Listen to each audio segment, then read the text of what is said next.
Bem, nós vamos tratar agora de um teorema chamado Teorema do Impulso. Esse Teorema do Impulso, para começar, nós vamos analisar e vamos propor a seguinte situação. Nós temos uma esfera, essa esfera inicialmente está em repouso e foi aplicado sobre ela uma força F horizontal. Então veja, a esfera estava inicialmente em repouso. Se ela está em repouso, a velocidade inicial dela é 0. Então, quando eu aplicar essa força F, essa esfera que inicialmente estava em repouso, ela vai entrar em movimento. Ou seja, a velocidade final dela será diferente de 0.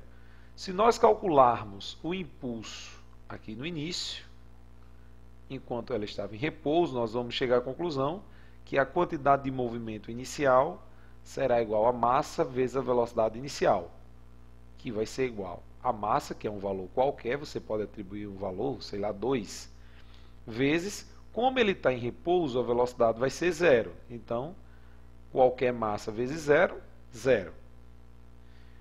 Passando para o tópico ao lado, analisando a situação do movimento, nós vamos calcular agora a quantidade de movimento desse objeto nessa segunda situação. Então, a quantidade de movimento final vai ser a massa vezes a velocidade final. Como a velocidade final é diferente de 0, porque o objeto está em movimento, vai ficar a massa do objeto vezes a velocidade do objeto. Só que esse produto já não vai ser mais igual a 0, porque a velocidade, o produto da velocidade vezes a massa, vai ser um valor diferente de 0. Então vem a seguinte pergunta: quem foi que fez essa quantidade de movimento sair do valor 0 para que ela vá para um valor diferente de 0? Na verdade, foi o impulso, foi a força aplicada num certo intervalo de tempo. Então, o impulso faz a quantidade de movimento variar de um valor QI para um valor QF. Então veja, o impulso representa, ou seja, é igual à variação da quantidade de movimento.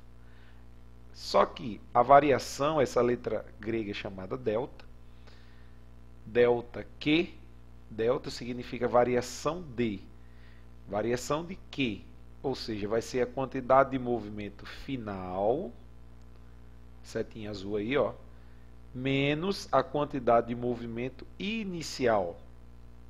Se nós visualizarmos, abrimos um pouquinho mais a questão de fórmulas, nós vamos chegar à conclusão que a quantidade de movimento final vai ser a massa vezes a velocidade final, menos QI, que vai ser a massa vezes a velocidade inicial. Então, essas três fórmulas, I igual a ΔQ, ou I igual a QF menos QI, ou I igual a MVF menos MVI, é conhecido como Teorema do Impulso. Então, essa fórmula, essa e essa são fórmulas equivalentes, que são denominadas de Teorema do Impulso.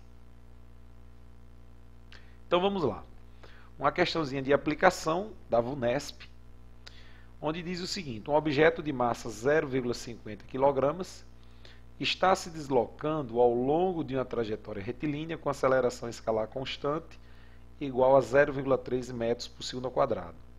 Se partiu do repouso e depois de um intervalo de tempo de 8 segundos, determine: letra A, a quantidade de movimento inicial; letra B, a quantidade de movimento final; letra C, o impulso durante os 8 segundos.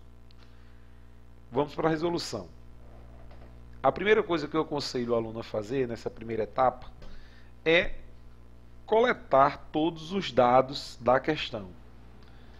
Então, a massa foi dada, que é 0,5 kg, a aceleração também foi dada, que é 0,30 metros por segundo ao quadrado, e a velocidade inicial é 0. Opa, professor, como assim 0?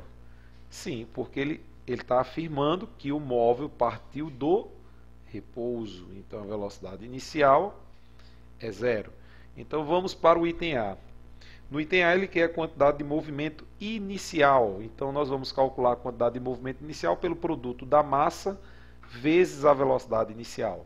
Então a massa, como foi dado, é 0,50 e a velocidade inicial 0. Consequentemente, a quantidade de movimento inicial será 0,50 vezes 0, que vamos chegar a um produto igual a 0.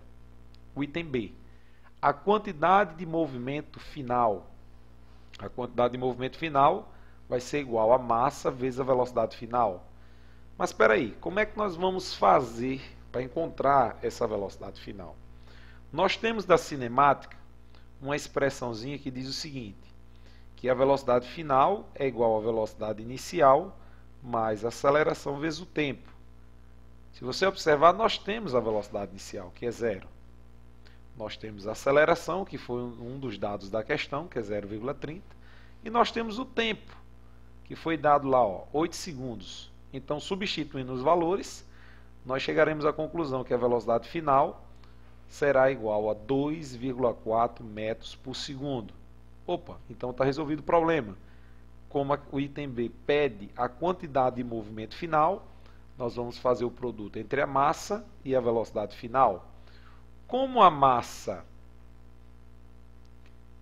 é 0,50 e a velocidade final nós encontramos no valor de 2,4, nós vamos fazer o produto entre a massa, 0,50, vezes a velocidade, que é 2,4, chegando no resultado de 1,2 kg vezes metros por segundo. E para encerrar, nós vamos determinar o item C. Ele quer o impulso durante os 8 segundos. Então, olha só. Nós sabemos que o impulso, pelo teorema do impulso, é a variação da quantidade de movimento, ou seja, é a quantidade de movimento final menos a quantidade de movimento inicial.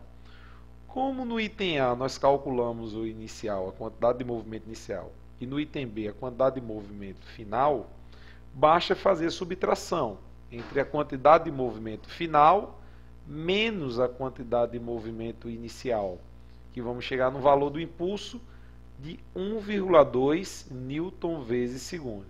Muito cuidado aí na unidade, 1,2 newton vezes segundo.